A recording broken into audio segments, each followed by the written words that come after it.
Ok, vamos iniciar mais um bloco. Agora eu vou falar um pouco sobre os prazos processuais. Vou falar algumas informações importantes aqui para a sua prova, tá? Primeiro vou falar do artigo 219 do CPC. Os artigos do CPC são artigos que foram escritos durante o ano aí de 2015, 2014, tá? Então são artigos escritos em uma linguagem um pouco mais acessível do que as leis antigas, tá? O CPC, se você pegar ele para ler, muitos artigos você vai compreender sem mais divagações. Então vamos ler o artigo 219 para você verificar que não é muito difícil de se entendê-lo. Na contagem de prazo em dias, tá? Porque existe prazo em ano, existe prazo em mês, existe prazo em dias, tá? E existe prazo em horas, beleza? Na contagem de prazos em dias, estabelecido por lei ou estabelecido pelo juiz, computar-se-ão somente os dias úteis. Perfeito. Computar-se-ão somente os dias úteis. O disposto neste artigo aplica-se somente aos prazos processuais. Somente aos prazos processuais. Beleza. O que você tem que saber aqui? Primeira coisa que você tem que saber. O que é um dia não útil? Porque quando você sabe o que é um dia não útil, você vai automaticamente saber o que é um dia útil. E os atos processuais do processo civil só podem ser praticados nos dias úteis e ponto final. Tá beleza? Tranquilo? Ok. E o que é dia não útil? Em quais dias o ato processual não poderá ser praticado não, tá? Eu estou falando aqui da contagem, ou seja, qual é o dia que não vai ser contado no prazo, né? E vamos supor, a pessoa tem 15 dias para recorrer. Como é feita essa contagem desses dias? Quais dias são considerados e quais dias não são considerados? Os dias que não são considerados são os dias não úteis. E o que são dias não úteis? Tem duas categorias de dias não úteis: os feriados forenses e as férias forenses, tá bom? Feriados forenses e férias forenses. Beleza. E o que são feriados forenses? Feriados forenses estão definidos no artigo 216 do CPC de 2015. É o sábado, que a gente já sabe, é o domingo, é o feriado que está definido em lei. Qualquer feriado definido em lei vai ser um feriado forense também, tá bom? Então, por exemplo, o Natal é um feriado forense, o Carnaval é um feriado forense, tá bom? Existem vários feriados aí previstos em lei e por ser feriado também será feriado forense, tá bom? Tranquilo. Temos também o dia em que for ponto facultativo, né? Porque o dia em que for ponto facultativo, na maioria dos locais não haverá expediente, porque o servidor não é obrigado a trabalhar no dia que é ponto facultativo. Na verdade, o registro do ponto dele é facultativo, ele não é obrigado a trabalhar. Beleza.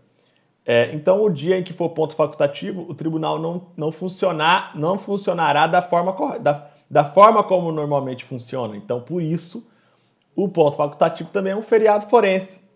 Ou seja, é um dia não útil. Tá bom? Beleza. E temos qualquer outro dia em que não exista feriado forense. Ou, aliás, em que não exista expediente forense, em que não há funcionamento no tribunal. Por exemplo, vamos supor que às 6 horas da manhã, o expediente do tribunal, por exemplo, o expediente do Tribunal do Amazonas começa 8 da manhã e termina 14 horas. Beleza. Vamos imaginar que quando foi ali umas 6 horas da manhã, foi detectado um problema e aí todo o prédio do tribunal ficou sem energia, não tem como funcionar a energia mais naquele prédio. E para consertar esse problema, vai levar aí pelo menos umas, sei lá, umas 6 horas de trabalho aí dos engenheiros e dos técnicos. Então, assim, perceba que se não tem energia no tribunal, como é que as pessoas vão trabalhar no tribunal? Não tem como trabalhar sem energia. O tribunal, ele funciona, na verdade, ele funciona à base de computadores, tá bom? Todas as coisas que os servidores fazem, ou pelo menos 95% das coisas, é no computador. Então, assim, perceba que nesse dia não é ponto facultativo, nesse dia não é feriado definido em lei, nesse dia não é sábado, vamos supor que seja uma terça, não é domingo, é terça-feira, é um dia de expediente normal, um dia que deveria haver o trabalho normal no tribunal, o funcionamento normal do tribunal. Aí o que acontece? Não tem energia, isso começa às 6 horas da manhã e vai terminar o problema só sei lá, às 15 horas da tarde. Então, perceba que o tribunal não teve seu funcionamento da forma como normalmente funciona. Não teve.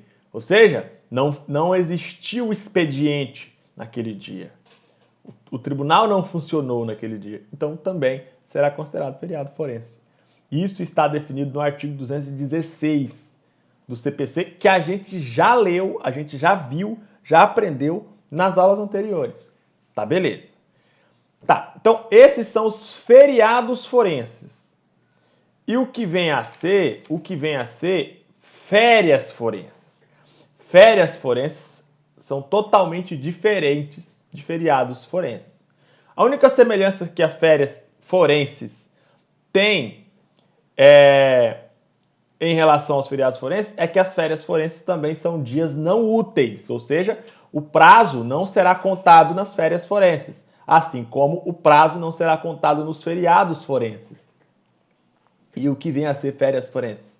Férias forenses é um período estabelecido pelo próprio tribunal, cada tribunal estabelece o seu período, em que não haverá trabalho dos servidores. Os servidores não precisarão trabalhar no tribunal. Pelo menos a maioria dos servidores. O tribunal só funcionará em plantão. Tá? Então, o tribunal dispensa todo mundo e trabalha só em plantão. Aqui no Tribunal do Amazonas, né, eu posso citar um exemplo. Porque o Tribunal do Amazonas, toda vez quando chega no dia 20 de dezembro, ele estabelece o recesso forense, tá bom? E o recesso forense é a mesma coisa que férias forenses, tá? Então, férias forenses ou recesso forense é o período em que os servidores do tribunal não precisam trabalhar. Eles estão de férias, na verdade é o tribunal que está de férias, digamos assim. O tribunal só vai funcionar em plantão para as medidas urgentes, para as causas urgentes, tá bom? Então, do dia 20 de dezembro ao dia 6 de janeiro, normalmente é o período que o Tribunal do Amazonas estabelece como férias forenses ou feriados forenses. Tipo assim, feriados forenses não, recesso forense. O que na verdade, como você pode perceber, feriado não, férias forenses e recesso forense se refere a um período em que existe férias coletiva dos trabalhadores e não só uma férias individual de uma pessoa. Por exemplo, quando você passar no concurso do tribunal, você vai tirar férias? Ah, eu quero tirar férias em maio. Beleza, tira férias. Não, eu quero tirar férias em julho. Ah, beleza, tira em julho. Não, eu quero tirar férias em fevereiro. Beleza, tira férias em fevereiro. 30 dias em fevereiro. É uma férias que você está de férias, mas os seus colegas de trabalho estão trabalhando normalmente. Então, as férias são individuais para você, exclusivas para você, essas férias aí. Então, temos as férias individuais e temos as férias coletivas. As férias coletivas são férias forenses ou recesso forenses. Tá bom? Beleza. Então, espero que você entenda a diferença. Por que você tem que saber a diferença? Porque é o seguinte, quando apenas um servidor entra de férias, que é a férias individual, o prazo, por exemplo, o advogado tem um prazo lá de, sei lá, de 15 dias para recorrer. Aí lá no setor, lá na vara do setor, tem 10 servidores. Um servidor está de férias. O prazo do advogado vai contar durante as férias desse servidor? Claro que vai, é férias individual. Essas férias aí não interferem no prazo, as férias individuais. Agora, as férias coletivas ou as férias forenses, chamadas de férias forenses ou recesso forense, aí não, aí todo mundo vai estar de férias ao mesmo tempo. Então, aí sim vai interferir no prazo, por isso o prazo não é contado nas férias forenses ou recesso forense, porque todo mundo deixa de trabalhar, tá bom? Então vamos falar aqui de um exemplo, ó. Eu coloquei aqui, ó, 15 dias úteis para recorrer. Por exemplo, o juiz condenou Pedro a pagar 50 mil reais para João. Beleza. Aí, o Pedro foi intimado da sentença para ele saber que ele foi condenado a pagar. Da data da intimação, Pedro terá 15 dias para poder recorrer, vai poder entrar com recurso de apelação aí para tentar desfazer essa condenação de 50 mil. Beleza. Como é contado esse prazo de 15 dias? Como é contado esse prazo de 15 dias? De acordo com o artigo 219, é contado somente os dias úteis. Então, desconsideram todos os dias não úteis, que são os feriados forenses, sábado, domingo, feriado definido em lei, ponto facultativo, e qualquer outro dia que não haja expediente forense. E as férias forenses. Desconsideram-se os dias das férias forenses, que normalmente no Tribunal do Amazonas, por exemplo, é do dia 20 de dezembro ao dia 6 de janeiro. Tá bom?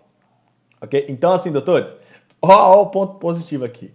Quando você passar no concurso do tribunal, você vai ter 30 dias de férias, e além disso, você vai ter essas férias coletivas, essas férias forenses, né? Que geralmente é 14 dias, 15 dias, 13 dias, 12. Depende muito aí de como depende se o dia 20 vai ser um sábado, se o dia 6 vai ser uma segunda, depende muito disso, tá bom? Então você não vai ter só 30 dias de férias, você vai ter mais de 30 dias, você vai ter 40 e poucos dias de férias aí quando você passar no concurso do tribunal. Por ano, né? Essas férias por ano. Concurso de nível médio. E fora todos os outros feriados, todos os pontos facultativos e tudo mais. Tá beleza? Então vamos imaginar um exemplo concreto em que o Pedro teria 15 dias para entrar com um recurso de apelação da sentença que condenou ele pagar 50 mil de reais para João. Olha, vamos supor que Pedro foi intimado aqui, ó, no dia 1º de julho de 2019, numa segunda-feira, ele foi intimado. Aí o que acontece? Você começa a contar o prazo, você pode ver aqui, ó, segunda, terça, quarta, quinta e sexta são dias úteis. Domingo aqui, ó, e sábado aqui, né, sábado e domingo, são dias não úteis, são feriados forenses, tá? Beleza. Então eu só posso considerar segunda, terça, quarta, quinta e sexta. Beleza. Então o cara foi intimado, o Pedro foi intimado na segunda-feira, dia 1º. Tá. Aí ele tem 15 dias. Então o que eu faço? O CPC, ele diz que você deve excluir o dia do início e incluir o dia do final. Então o que eu faço? Eu excluo o dia 1º, que é o dia da intimação. O dia da intimação é o dia do início. Então eu excluo o dia 1º. Excluir o dia 1º. Não vou contar o dia 1º. Aí eu começo a contar o dia 2, ó. Aí vai. Dia 2 um dia, 2 dias, 3 dias, 4 dias. Então, dia 2, dia 3, dia 4, dia 5, 4 dias. Já passou 4 dias. O cara tem 15 dias. Aí quando chega na sexta-feira, aí vem o sábado. O sábado você não conta. Então o sábado não conta pro prazo. Beleza. Domingo também não conta pro prazo. Beleza. Aí, dia 8 conta? Conta, porque é segunda-feira, é dia útil. Então vai, segunda-feira, dia 8. Aí vai, 5 dias, dia 9, 6 dias, dia 10, 7 dias, 8 dias, 9 dias. Beleza. Pula sábado, pula domingo. Vai pro dia 15. 10 dias, 11 dias, 12 dias, 13 dias, 14 dias, dia 19 vai ser o 14º dia. Então ele está dentro do prazo ainda. Perceba, ele foi intimado no dia 1º, no dia 19 ele ainda está no prazo. Beleza. Aí pula o dia 20, pula o dia 21, que é sábado e domingo. dia 22, 15 dias. Então, perceba que o Pedro foi intimado da sentença no dia 1º, doutores. Aí você vai excluir o dia 1º e vai contar o prazo de 15 dias, que vai acabar dia 22. Então, se até o dia 22 ele não entrar com apelação, aí quando chegar no dia 23, pronto, ele já não vai poder mais entrar com recurso de apelação, porque ele perdeu o prazo. Tá beleza? É assim que você deve interpretar o artigo 219. Tranquilo? Agora que você já sabe o artigo 219, eu vou falar algumas outras informações importantes para você, tá?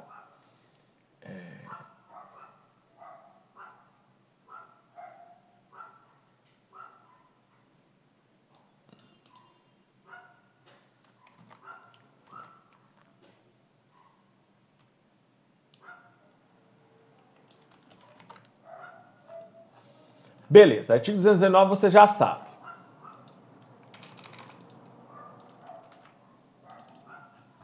Vamos fazer o seguinte, vamos ler o artigo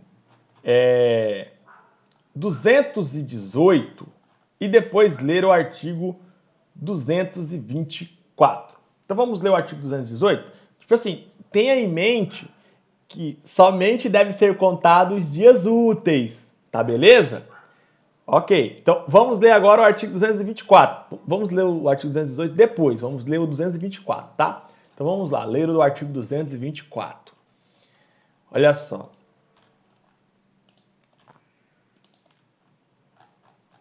Salvo disposição em contrário, os prazos serão contados excluindo o dia do começo e incluindo o dia do vencimento. Foi exatamente o que eu falei. Ó, o primeiro dia do prazo é o dia da intimação. Então você vai excluir, que nem Pedro, ele foi intimado. Pedro foi intimado. Aqui o meu exemplo, ó. Pedro foi intimado no dia 1º. Só que o artigo 224, ele diz para você excluir o dia 1º. Você tem que excluir o dia. Você não pode contar o dia 1º. Tá? O primeiro dia do prazo. O dia do começo. Tá? O dia da intimação. Você não conta. Beleza. Aí você vai incluir o dia do vencimento. Ou seja, o último dia do prazo você vai contar. Então, você não conta o primeiro dia do prazo e você conta o último dia do prazo. Simples, é isso que está falando no artigo 224. Tá? É exatamente o que eu disse. Ó. O prazo do cara é de 15 dias, do Pedro. Ele foi intimado no dia 1º, você não vai contar o dia 1º, que é o dia do começo do prazo. Você não vai contar o dia 1º. Aí você conta a partir do dia 2, 1, 2, 3, você vai contando. Quando chegar no dia 22, o dia 22 é o último dia do prazo, é o dia do vencimento do prazo dele, vai vencer o prazo de recorrer. Aí você vai contar o dia 22, o dia 22 vai ser o último dia do prazo, tá bom? Tranquilo, é isso que está dizendo no artigo 224. Tá? Isso é assim tanto no processo civil quanto no processo penal. Tranquilo. Bom, espero que você tenha entendido o artigo 224 caput, espero que você tenha entendido o artigo 219. Com esse entendimento na sua cabeça, vamos ler o artigo 218 agora, tá bom? Aí vai ficar bem mais fácil de entender o artigo 218. Se você ler o artigo 218, você vai até entender, mas quando você sabe o que diz o artigo 219, sabe o que diz o artigo 224, fica mais fácil de entender o que diz o artigo 218. Então vamos ler o artigo 218.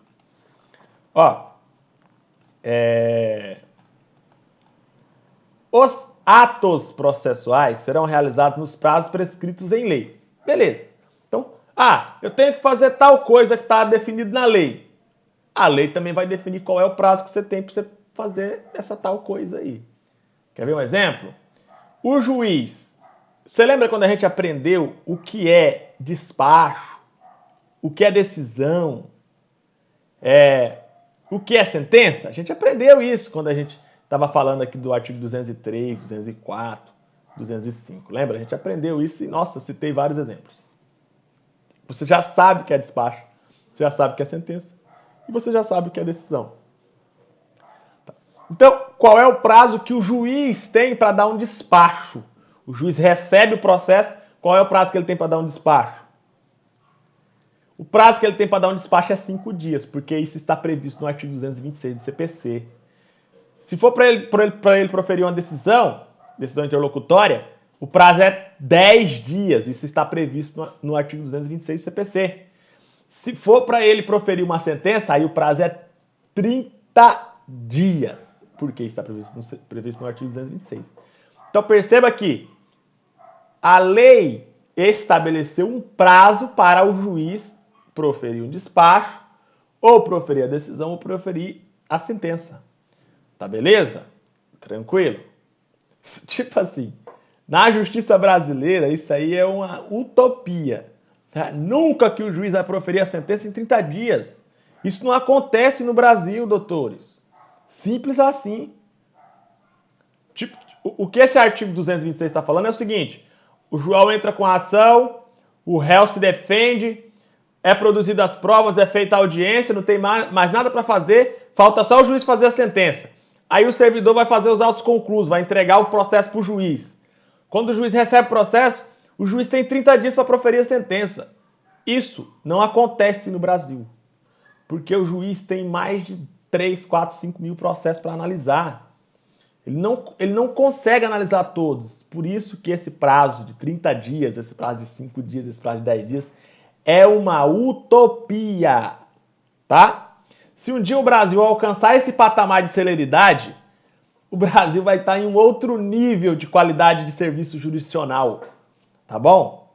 Tranquilo. Mas ainda o Brasil não tem essa qualidade de serviço jurisdicional. Não tem essa qualidade. O Poder Judiciário não tem essa qualidade de ser tão célere assim. Tá beleza? Ok. Mas o fato é, o juiz ele tem um prazo para praticar os seus atos. O servidor também tem um prazo para praticar os atos. A gente já aprendeu. O servidor, para praticar qualquer tipo de ato, é 5 dias que ele tem.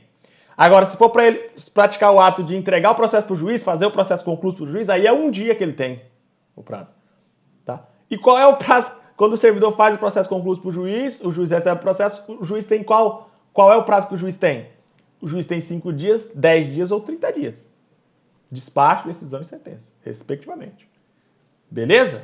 Tranquilo. Outro exemplo, manifestação do Ministério Público. Quando o Ministério Público vai apresentar qualquer manifestação no processo, o prazo dele vai ser 30 dias, em regra. Poderá ser outro prazo? Pode ser um outro prazo, mas em regra é 30 dias.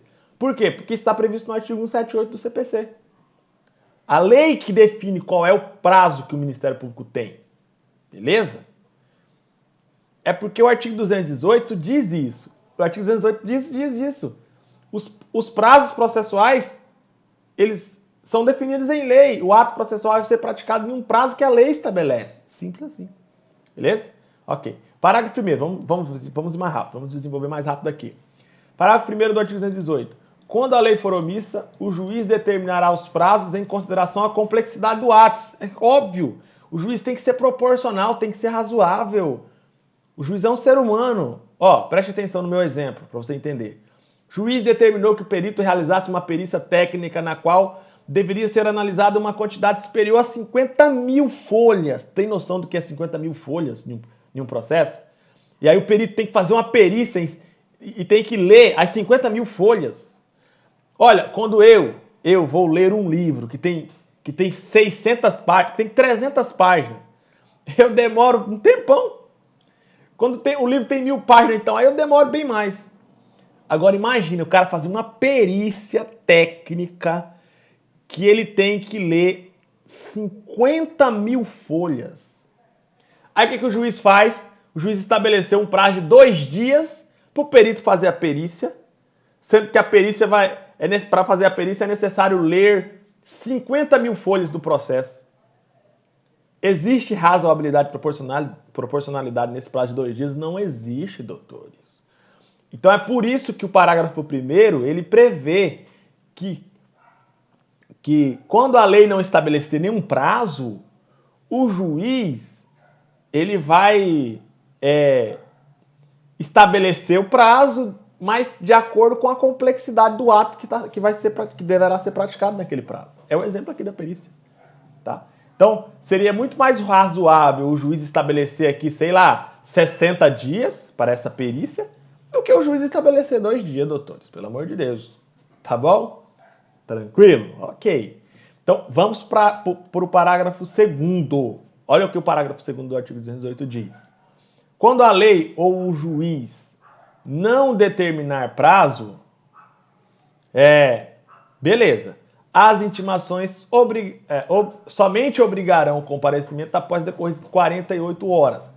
Preste atenção no somente, tá? Aqui é o seguinte, nós estamos falando especificamente daquela intimação por força da qual a pessoa intimada tem que comparecer em juízo, comparecer perante o juiz, comparecer no fórum para praticar algum ato, sei lá, para ser ouvida, por exemplo. Tá? Então, quando a lei não disser qual é o prazo que essa pessoa tem que comparecer lá, e quando o juiz também não disser qual é o prazo que essa pessoa tem que estabelecer lá, que tem que comparecer lá, aí o prazo vai ser 48 horas. Perceba que não é em dias, tá? É em horas. Tá bom? 48 horas. Então, se a pessoa foi intimada na quarta, 48 horas após ela tem que comparecer lá. Tá beleza? No fórum. Então, qual é a regra? A regra é o seguinte. Se a lei não falar nada, o juiz não falar nada, é 48 horas para comparecer no fórum, perante o juiz. Agora, quais são as exceções? As exceções é quando a lei falar qual é o prazo e quando o juiz falar qual é o prazo. Simples assim. Tá bom? Beleza? Tranquilo. Olha o exemplo. O juiz mandou intimar perito para comparecimento no fórum a fim de esclarecer a sua perícia. O juiz não estabeleceu prazo para comparecimento. Beleza, nesse caso, o perito vai ter que comparecer em 48 horas. Simples assim. Agora, o juiz estabeleceu o prazo de 15 dias. E aí? O perito vai ter que comparecer em 48 horas? Não, vai ter que comparecer em 15 dias, doutor. Beleza? Tranquilo. Perceba que isso aqui é intimação para comparecimento em juízo. Só para isso. 48 horas é só para isso. Agora vamos para o parágrafo 3º. Inexistindo preceito legal ou prazo determinado pelo juiz, será de 5 dias o prazo para a prática de ato processual a cargo da parte. Aqui já é diferente. Aqui é o seguinte. O juiz intimou a parte, intimou a pessoa não para a pessoa comparecer em juízo. O juiz intimou ela para ela praticar qualquer outro tipo de ato, sei lá. Intimou ela para ela juntar um documento, intimou ela para ela se manifestar sobre as folhas tais dos autos, tá? Então, perceba que o objetivo da intimação aqui não é o comparecimento. O objetivo da intimação aqui é a prática de qualquer outro ato processual, tá? Então, quando for qualquer ato processual, é 5 dias. Quando for para comparecimento em juízo, é 48 horas. Beleza? Então, grave na sua cabeça. Regra. Intimação para comparecimento. Regra. 48 horas. Exceção. Prazo definido pelo juiz. Prazo diferente definido pelo juiz. Prazo diferente definido pela lei. Simples assim. Ok. Agora, intimação para praticar qualquer tipo de ato. Qualquer tipo de ato que seja diferente de comparecimento em juízo. Qual é a regra? A regra é a seguinte, é 5 dias. 5 dias. Se o juiz não falou nada, 5 dias. Se a lei não falou nada, 5 dias. Beleza. Qual é a exceção? A exceção é a seguinte, se o juiz falar qual é o prazo, vai ser o prazo que o juiz falar e não os 5 dias. Se o juiz falar que é 10, é 10. É a exceção. Se a lei falar que é 10, é 10. É a exceção. Tá bom? Quer ver um exemplo? Vamos supor que o juiz intime o Ministério Público, fala assim, Ministério Público, eu quero que você se manifeste aqui. Você tem que se manifestar aqui nos autos. Dê a sua opinião nos autos. Só que o juiz não falou qual é o prazo. Beleza?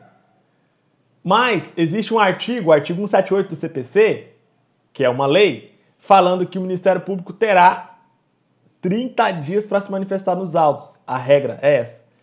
Então, vai ser em 5 dias? Não, vai ser em 30 dias, porque a lei falou qual é o prazo, beleza? Enfim, resumindo, quando o juiz não falar qual é o prazo, quando a lei não falar qual é o prazo vai ser de 5 dias. É assim que funciona, tá?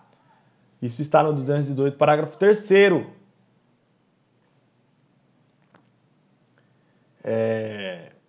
Então, não tem muita dificuldade aqui. Só que tome cuidado, tá bom? Quando for intimação para comparecer em juízo, se não existir prazo definido em lei, não existe prazo definido pelo juiz, 48 horas. Agora, se for uma intimação para praticar qualquer outro ato diferente do comparecimento em juízo, aí não é 48 horas. Aí, se o juiz não falar nada, se a lei não falar nada, 5 dias. Simples assim. Beleza. Parágrafo 4º. Aliás, vamos citar um exemplo aqui do parágrafo 3º. Juiz mandou intimar advogado do autor para juntar alguns documentos aos autos. Juiz não indicou o prazo para ser feita a juntada. Qual vai ser o prazo? 5 dias, doutor. 5 dias. Tá bom? Ok. Parágrafo 4º. Será considerado tempestivo o ato praticado antes do termo inicial do prazo. Ó, tempestivo. O que é tempestividade e o que é intempestividade? A tempestividade significa que o ato praticado foi praticado dentro do prazo. Ok? Ou seja, significa que o ato praticado não foi praticado depois do prazo estabelecido para ser praticado. Exemplo. O advogado tem 15 dias para recorrer, né? Naquele meu exemplo, Pedro foi condenado a 50 mil reais e tal. O prazo foi intimado no dia 1º, excluiu o dia 1º, começou a contar, dia 2, 3, 4 e tal. O prazo acabou no dia 22. Se o Pedro recorrer no dia 24, no dia 23, no dia 25, depois do dia 22, o recurso dele vai ser intempestivo. Vai estar fora do prazo. Tá bom? Fora do prazo. Ou seja, vai ter extrapolado o prazo. Então, esse recurso não vai ser analisado. Vai ser um recurso que vai ser tirado do processo e vai ser desconsiderado. Tá bom? O parágrafo 4º, ele está dizendo o seguinte.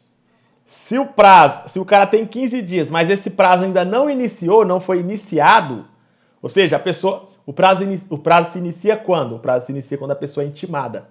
Se a pessoa ainda não foi intimada, o prazo não iniciou. Mas ela pode já praticar o ato que ela seria intimada para praticar? É claro que ela pode, porque ela vai estar fazendo com que o processo corra mais rápido. Então, olha o exemplo para você entender. Juiz condenou João a pagar 10 mil a Pedro. João já sabe dessa condenação, mas ainda não foi intimado. Se ele não foi intimado, ainda não iniciou o prazo de 15 dias para ele recorrer. Tá bom? Beleza. O prazo de recurso ainda não teve início, porque ele não foi intimado. João, mesmo assim, resolveu recorrer e não esperar a intimação. Perceba que o prazo nem iniciou ainda e o João já recorreu.